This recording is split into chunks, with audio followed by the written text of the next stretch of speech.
Books that स्पीकमध्ये तुम्हा सर्वांचं स्वागत आहे. इयत्ता 4थी मराठी बालभारती 1991ची एडिशन. ऐकूया यातील एक गोष्ट. एक भारतीय संशोधक. लेखक ज. बा. कुलकर्णी. गोष्टीचं वाचन आसावरी दोशी. गोष्टीसाठी आभार. बालभारती.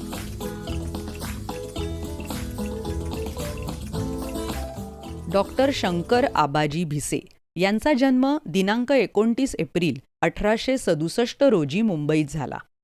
तो काळ पारतंत्र्याचा होता. भारतीय माणसाला प्रत्येक ठिकाणी कमी लेखलं जाई. शास्त्रीय संशोधन क्षेत्रात तर त्याला अजिबात स्थान नव्हतं. अशा प्रतिकूल परिस्थितीत भारताची शास्त्रीय संशोधन क्षेत्रात दिगंत कीर्ती पसरवणारे थोर शास्त्रज्ञ म्हणून डॉक्टर भिसे यांची गणना होते. शंकर लहान असताना दुकानातून साखर आणण्याचं काम त्याला सांगण्यात आलं. दुकानदाराने वजन मापात खोटेपणा करून शंकरला कमी साखर दिली. त्याने हुज्जत घातली, पण दुकानदाराने त्याचं काही ऐकलं नाही. वडिलांनीही आरोप केला, तू रस्त्यात साखर खाल्लीस म्हणून ती कमी झाली. शंकरच्या मनाला ती गोष्ट चांगलीच लागली. खरं वजन मापणारं यंत्र आपण तयार करावं असं त्याच्या मनात सतत घोळत राहिलं.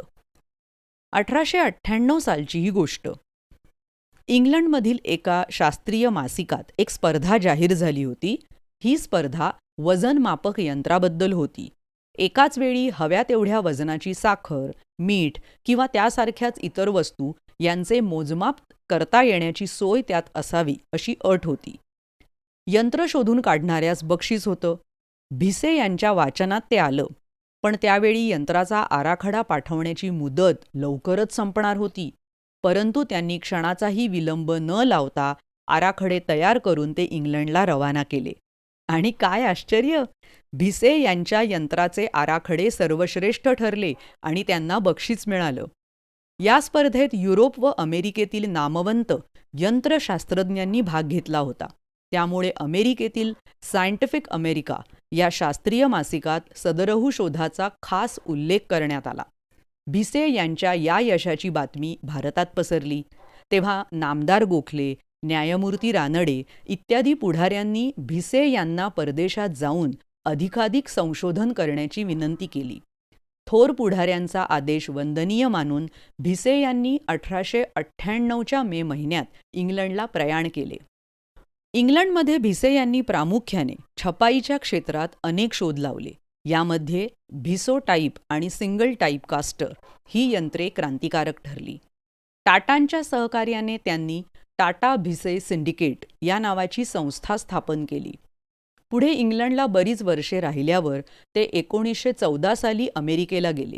अमेरिकेत त्यांनी यंत्रशास्त्राशिवाय रसायन आणि विद्युत क्षेत्रातही अनेक शोध लावले. त्यांचा प्रख्यात शोध म्हणजे ऑटोमेडिन म्हणजेच ॲटॉमिक आयोडीन या गुणकारी औषधाचा होय. पहिल्या महायुद्धात या औषधाचा जखमी सैनिकांवर उपयोग करण्यात आला. अमेरिकेत हे औषध लोकप्रिय झाले. भिसे यांनी विद्युत क्षेत्रात अनेक शोध लावले. एकेरी किरण पाठवण्याच्या पद्धतीने दूरवर छायाचित्रे पाठवण्याचा त्यांचा शोध अत्यंत मोलाचा ठरला. भिसे यांचा 60व्या वाढदिवसानिमित्त न्यूयॉर्कमध्ये अनेक संस्थांतर्फे सत्कार करण्यात आला. संशोधन क्षेत्रात बहुमोल कामगिरी केल्याबद्दल त्यांना PhD व DSc या पदव्या सन्मानपूर्वक देण्यात आल्या. या सुमारास डॉक्टर भिसे यांची जगप्रसिद्ध संशोधक एडिसन यांच्याशी भेट झाली. भिसे इंग्लंडमध्ये असताना इंग्लंडचे आफ्रिकेशी युद्ध सुरू झाले. यावेळी स्वयंचलित तोफ काढण्याची विनंती काही कारखानदारांनी डॉक्टर भिसे यांना केली. त्यामुळे भिसे यांना भरपूर पैसे मिळणार होते. पण युद्धामुळे होणारी माणसांची हत्या आणि दैन्य यांची कल्पना भिसे यांना होती. त्यामुळे स्वयंचलित तोफ तयार करण्याचे त्यांनी नम्रतापूर्वक नाकारले आणि मानवतेच्या भूमिकेतून होणारा संहार आपल्या परीने वाचवला.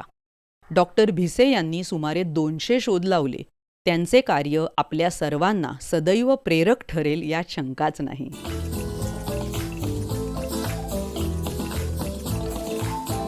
मला वाटतंय तुम्हाला ही गोष्ट नक्कीच आवडली असेल आणि डॉक्टर शंकर भिसे यांच्याबद्दल अधिकाधिक माहिती गोळा करण्याचा तुम्ही नक्की प्रयत्न कराल.